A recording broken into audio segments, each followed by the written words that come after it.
Yang terakhir, kita di sini alhamdulillah bersyukur kepada Allah. Wallah, dari majelis ini dimulai, kita yang banyak dosa, banyak kekurangan, yang jarang khusyuk mungkin, alhamdulillah bisa merasakan ketenangan majelis.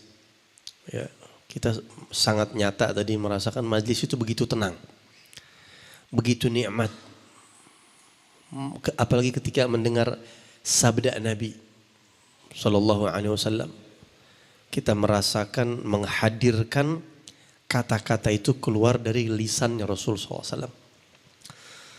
Apalagi ke majelis ini kalau kita awali dengan persiapan yang matang, mandi dulu, bersih-bersih, pakai minyak wangi, niat untuk menghormati sabda-sabdanya Nabi Sallallahu Alaihi Wasallam, itu akan memberikan dampak yang beda. Aura majlis akan lebih beda lagi. Dan itu yang dilakukan oleh para a'immatus salaf, para imam-imam salaf kita seperti Al-Imam Malik bin Anas yang sangat terkenal. Setiap mau hadir majlis hadis, beliau mandi dulu, pakai wangi-wangian, pakai baju yang bagus, dicari bajunya yang paling bagus, cari sorbannya pakai toilasan. Bahkan beliau punya minassah, punya tempat duduk khusus, bangku yang enggak dipakai itu bangku kecuali hanya untuk menyimak atau mengkaji hadisnya Nabi SAW. Dan beliau bakar bukhur, begitu dibikin istimewa kajian hadis Rasulullah SAW. Dan bahkan beliau pernah satu kali di majelisnya ketika sedang menyampaikan, meriwayatkan hadis, mukanya pucat, berhenti sejenak dan mukanya pucat, begitu nampak di hadapan para jamaah. Akhirnya beliau melanjutkan. Setelah selesai ditanya oleh sebagian murid-muridnya, kata beliau, tadi pas lagi meriwayatkan hadis, ada kalajengking yang menggigit kaki saya. Dan saya enggak mau berhenti, saya tidak mau memutuskan hadis Nabi SAW ta'ziman, karena saya ingin memuliakan Rasulullah SAW. Antum melihat ilmu itu bukan sekedar transfer wawasan, bukan sekedar diroyah, bukan sekedar tahu ini itu, mengkaji ini itu, pinter ini itu, bukan. Lihat apa yang terjadi sama Imam Malik, benar-benar menjalin hubungan yang kuat sama Rasulullah SAW.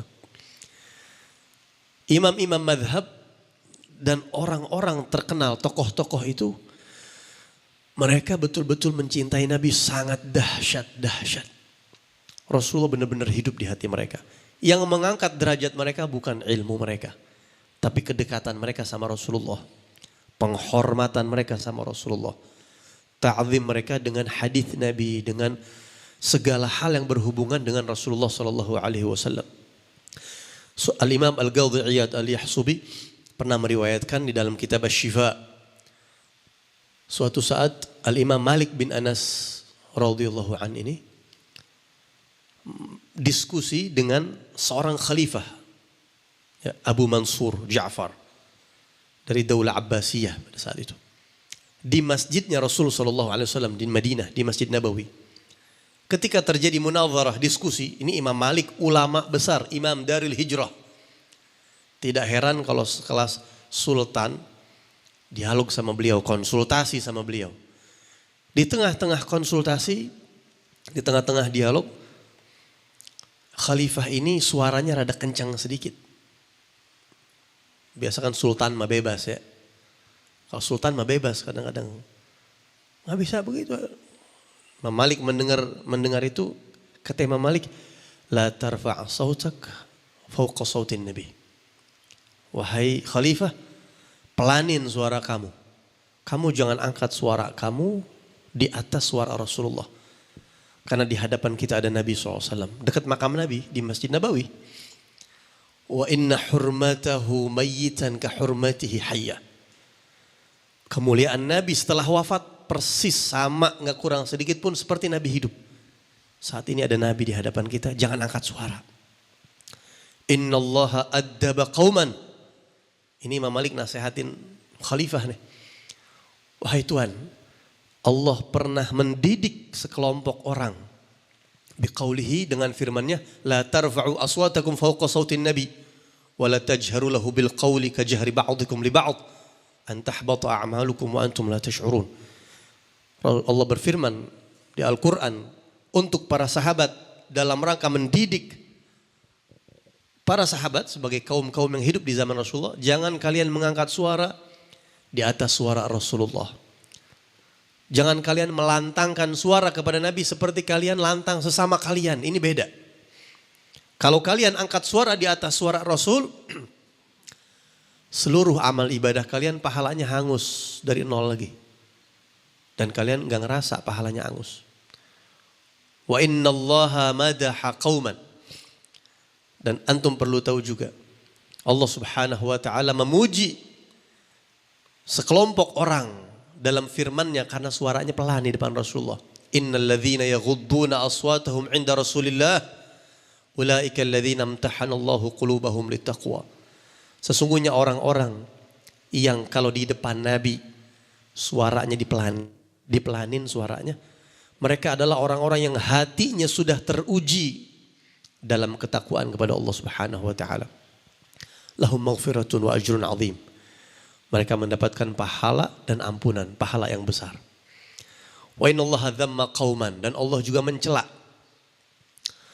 orang-orang yang mengangkat suara di hadapan Nabi SAW, yang manggil Nabi dalam ayat yang lain. Akhirnya khalifah ini nerima. Baik, terima kasih wahai imam, terima kasih, saya terima. Terus wahai imam, sekarang kalau saya datang ke makam Rasulullah dan saya ingin berdoa kepada Allah, apakah saya doa menghadap makam Nabi, kiblat di belakang saya, atau saya membelakangi Rasulullah dan menghadap kiblat? Kata Imam Malik, walima tasrifu wajhaka an.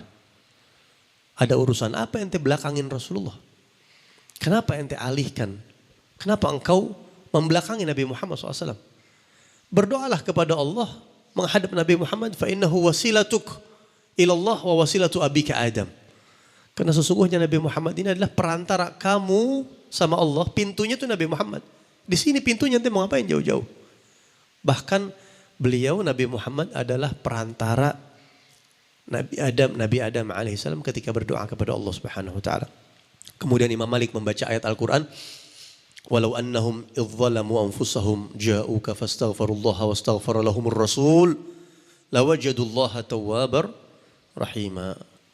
Andai kata orang-orang yang banyak dosa datang kepada Rasul, kepada engkau wahai Rasul, kata Allah nih di Al-Quran, ahli maksiat atau orang atau umat yang punya dosa datang kepada engkau wahai Rasul, kemudian memohon ampun kepada Allah, datang kepada engkau, menghadap kepada engkau dan minta ampun kepada Allah, maka Allah bakal ladenin mereka. Allah Tawwabur Rahim, diterima taubat, dikasih taubat, diampunin sama Allah.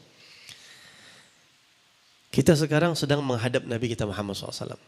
Kita sekarang berusaha menghadirkan Rasulullah SAW. Ilmu kita gak ada artinya kalau gak ada Rasulullah di hati kita. Dan kita orang-orang yang gak pantas buat ukuran dekat sama Nabi, gak pantas. Kita hadirkan Rasulullah, siapa kita? Tapi alhamdulillah Nabi Muhammad SAW baik. Lihat tadi bagaimana orang Taif tuh. Udah 2 kali diajak Islam, kalau kata kita megelin banget itu. Masih megelin juga. Ya. Terus baru yang ketiga datang, Nabi gak pernah tuh. Orang yang nimpukin Nabi aja gak pernah ada dendam Rasulullah. Tetap diterima sama Nabi itu. Apalagi kita umatnya.